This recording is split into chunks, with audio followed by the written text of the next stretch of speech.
could be good for me. Lately I was feeling like I need a purpose. Hello everyone, good morning. আপোনালোক সকলোকে উষাস blog চেনেলটোলৈ স্বাগতম জনাইছোঁ। আশা কৰোঁ আপোনালোক সকলো ভালে আছে। যিহেতু আজি বতৰটো ডাৱৰীয়া, গতিকে ডাৱৰীয়া বতৰত খোৱা বোৱাৰ বাদেতো বিশেষ একো কাম নাথাকেই, গতিকে মই ভাবিলোঁ আজি আপোনালোকৰ লগত দুটামান ৰেচিপিকে শ্বেয়াৰ কৰোঁ। হয়তো আপোনালোকৰো ভাল লাগিব। যদি ভাল লাগে লাইক, কমেণ্ট আৰু শ্বেয়াৰ কৰিবলৈ নাপাহৰিব, আৰু শেষত জনাব নাপাহৰিব যে আপোনালোকৰ ৰেচিপিকেইটা কেনে লাগে।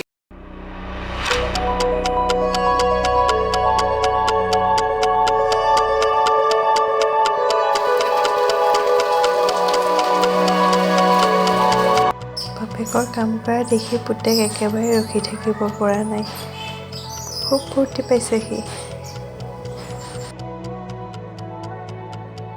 কলডিল কাটিবলৈ আপোনালোকে কি ব্যৱহাৰ কৰে? মই স্লাইচাৰ ব্যৱহাৰ কৰি ভাল পাওঁ, কাৰণ স্লাইচাৰেদি অতি মিহি মিহি হয় আৰু হাতটোও লেতেৰা নহয়। আপোনালোকে কমেণ্ট বক্সত জনাবচোন দেই, আপোনালোকে কেনেদৰে কলডিল কাটি ভাল পায়। এয়া চাওক, কলডিলখিনি আমাৰ মিহি মিহি হৈ গৈছে।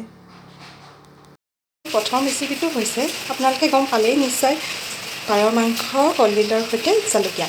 গতিকে তাৰ বাবে আমাক লাগিব পিঁয়াজ, নহৰু, আদা, দুটা আলু কাটি লৈছোঁ মই সৰু সৰুকৈ, কলডিল, জিৰা, জালুক আৰু লগতে দুটা তেজপাত দিম। সিমানেই মোৰ ইনগ্ৰেডিয়েণ্টছ। প্ৰথমে মই কেৰাহীখন পাতি ভালদৰে গৰম হ'বলৈ দিম।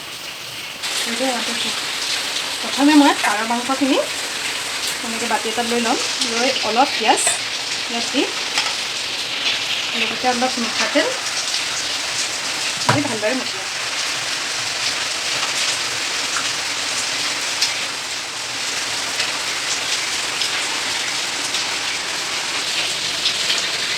মোৰ কেৰাহী প্ৰায় গৰম হৈছে। এতিয়া মই ইয়াত অলপ মিঠাতেল দি দিম আৰু মিঠাতেলখিনি ভালদৰে গৰম হ'বলৈ দিম। কেৰাহী গৰম হয় মানে মই নহৰু, আদা আৰু গোটা জিৰাখিনি এনেদৰে খুন্দনাত খুন্দি ল'ম।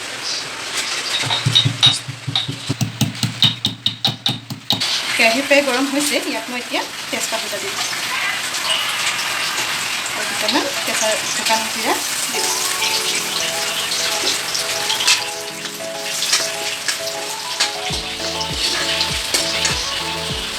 এতিয়া মই ইয়াত কাটি ৰখা বাকী পিঁয়াজখিনি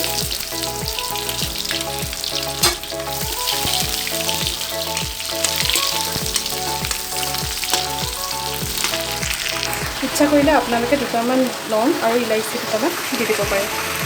পিঁয়াজখিনি আমাৰ ভালদৰে ভজা হৈ গৈছে। এতিয়া মই ইয়াত মাংসখিনি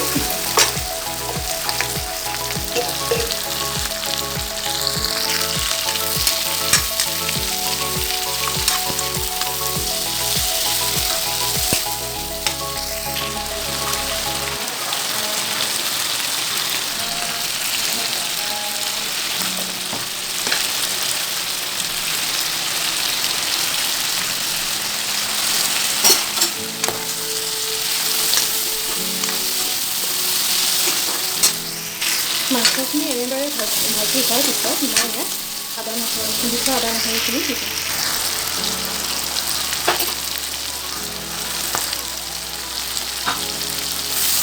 আৰু ভালদৰে এতিয়া মই ইয়াত কাটি ৰখা আলুখিনি দি দিম।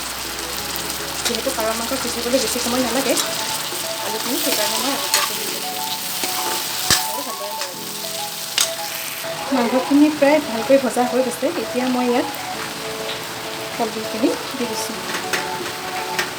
মই জালুক এতিয়াই ব্যৱহাৰ কৰা নাই, কিয়নো জালুকৰ জালটো পিছত দিলেহে ওলায়। সেইকাৰণে মই শেষত দিম জালুকৰ গুড়াখিনি।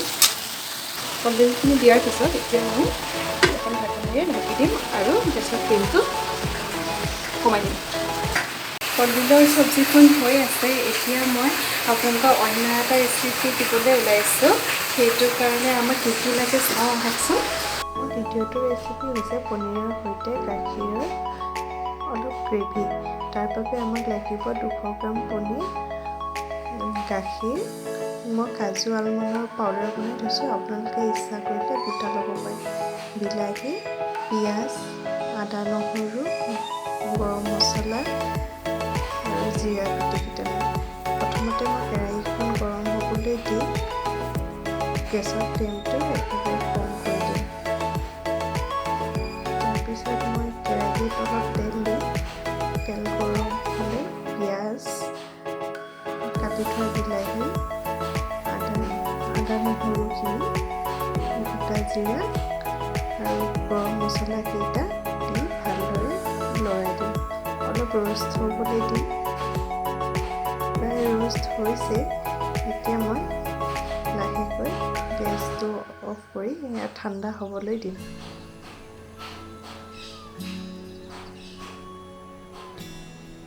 কেইটামান জালুক আপোনালোকে নিজৰ ইচ্ছা অনুসৰি দিব পাৰে। আৰু এয়া চাওকচোন, মোৰ মাংসখিনি প্ৰায় ভাজি হৈছে। আলু সিজিবলৈ ধৰিছে প্ৰায়। আৰু ইয়াত মই এতিয়া অলপ পানী এড কৰি দিম। পানীখিনি দি মই অলপ ভালদৰে সিজিবলৈ দিম। গেছৰ ফ্লেমটো বঢ়াই ভালদৰে সিজিবলৈ এখন ঢাকনি দি ঢাকি দিম।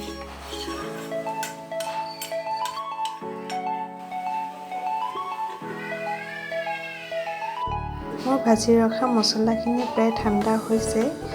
এতিয়া মই মছলাখিনি মিক্সি বাতি এটাত মিক্সাৰ গ্ৰাইণ্ডাৰত ভালদৰে পিচি পেষ্ট বনাই ল'ম।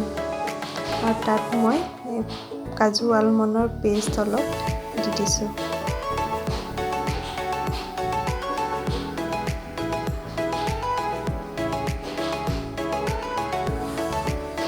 এয়া চাওক, আমাৰ মছলা ৰেডি হৈ গ'ল। এতিয়া মই এখন কেৰাহীত তেল গৰম কৰি তাত তেজপাত এটা দি দিছোঁ আৰু লগতে পিচি ৰখা মছলাখিনি দি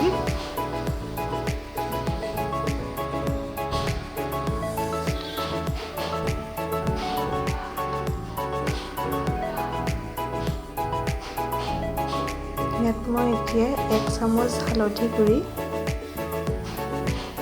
সোৱাদ অনুসৰি নিমখ আপোনালোকে নিজৰ সোৱাদ অনুসৰি দি ল'ব। আৰু মছলাখিনি মই অলপ দেৰিৰ কাৰণে কম ফ্লেমত ভাজি ল'ম।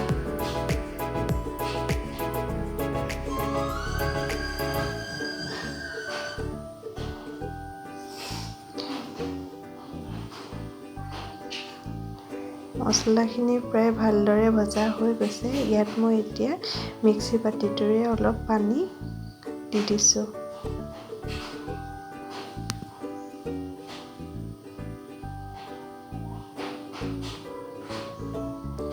মছলা প্ৰায় ভজা হৈ গ'ল। এতিয়া মই ইয়াত পনীৰখিনি এড কৰি দিছোঁ। পনীৰখিনি দি আপোনালোকে গেছৰ ফ্লেমটো ল' ফ্লেমত দি ল'ব, নহ'লে পনীৰখিনি তলত লাগি ধৰিব।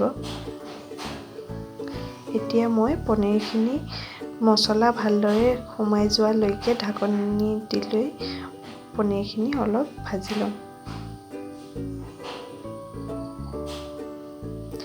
এইফালে চাওকচোন, মোৰ পাৰ মাংস সিজি প্ৰায় ৰেডি হৈছেই।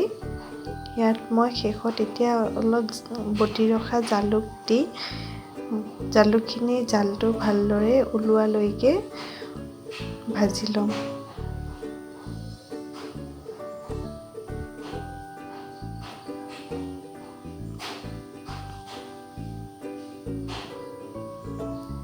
এখন ঢাকনি দি জালুকখিনি ভালদৰে জালটো ওলাবলৈ ঢাকি দিছোঁ। মোৰ পনীৰৰ চব্জিখন প্ৰায় সিজিছে। এতিয়া মই ইয়াত গাখীৰ এড কৰি দিছোঁ। গাখীৰ এড কৰি আপোনালোকে গেছৰ ফ্লেমটো নবঢ়াব, ল' ফ্লেমতে ৰাখিব।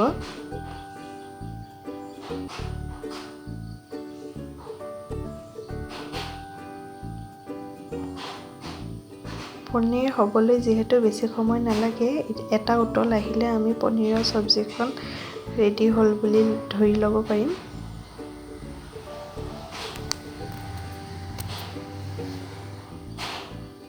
পনীৰ উতলিছে। ইয়াত মই এতিয়া কাটি ৰখা পিঁয়াজখিনি দি এটা উতল আহিবলৈ ৰখিম।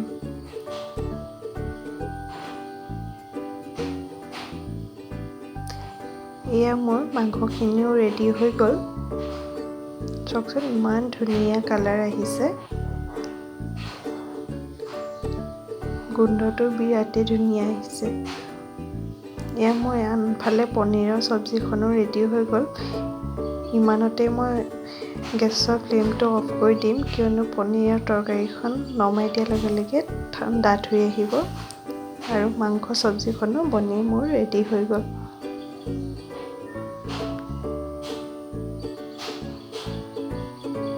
এয়া মোৰ পনীৰ। আজি ৰেডি কৰা মোৰ বিশেষ থালিখন এইখন। গতিকে মিষ্টাৰকে দিছোঁ প্ৰথম কাঁহীখন আগবঢ়াই। এয়া বনালোঁ মগু দালি আৰু অমিতা। ইয়াতো জানেই আৰু পনীৰ, গাখীৰ দি পনীৰ বনালোঁ। আৰু এয়া পাৰ মাংস কলডিল। এবিধ অৱশ্যে মানুহজনে নাখায়, এইবিধ মোৰ কাৰণেহে বনোৱা হৈছে। আজি ফাৰ্ষ্ট কমেণ্টটো মিষ্টাৰৰ পৰাই লওঁ নে কি কয়? পনীৰ খাই ক'বা দেই কেনেকুৱা হৈছে। বঢ়িয়া হৈছে। গতিকে আমি দুপৰীয়া সাঁজ একেলগে খাই লওঁ আৰু আপোনালোকক জনাই আছোঁ যে পাৰ মাংস কলডিলৰ সৈতে কেনেকুৱা লাগিল।